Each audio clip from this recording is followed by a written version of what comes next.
মা ধারাবাহিকের অন্যতম এবং অতি জনপ্রিয় শিশু শিল্পী হিসেবে সকলের মনে জায়গা করে নিয়েছিলেন তিথি ওরফে ঝিলিক। ছোটবেলা থেকেই তার অভিনয় দক্ষতার ফলে শিরোনামে ছিল তিথি। ধারাবাহিকের শেষে সোশ্যাল মিডিয়াতেও তার দর্শক মহলের ছবি রিলস পোস্ট করে মজিয়ে রাখেন তিনি। তার ফ্যাশন সেন্স, সেই সঙ্গে অভিনয়, দুয়ের মিশেলে আজও শিরোনামে তিনি। তবে এর মধ্যেই সোশ্যাল মিডিয়াতে বহুবার কটাক্ষের শিকার হতে হয়েছে তিথিকে, কখনো পোশাক নিয়ে তো কখনো চেহারা নিয়ে।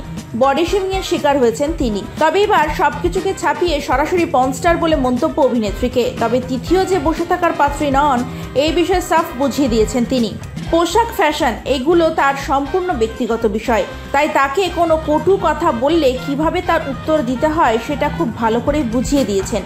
চুপ করে এসব কথা শোনার পাত্রী তিনি নন। সোশ্যাল মিডিয়ায় কুমন্তব্য বা এই জনসমক্ষে এই অবমাননা কতটা মানসিকভাবে প্রভাব ফেলে সেটা যিনি এই সমস্যায় পড়েছেন তিনিই জানেন। সামাজিক এই অসুস্থতাকে সমূলে নাশ করার উদ্যোগে ও জনসাধারণের মধ্যে এই বার্তা দেওয়ার জন্যই হইচই আনতে চলেছে লজ্জা। এই অনুষ্ঠানে জানতে পারবেন কিভাবে এই ট্রোলিংয়ের জবাব দিয়েছেন তিথি।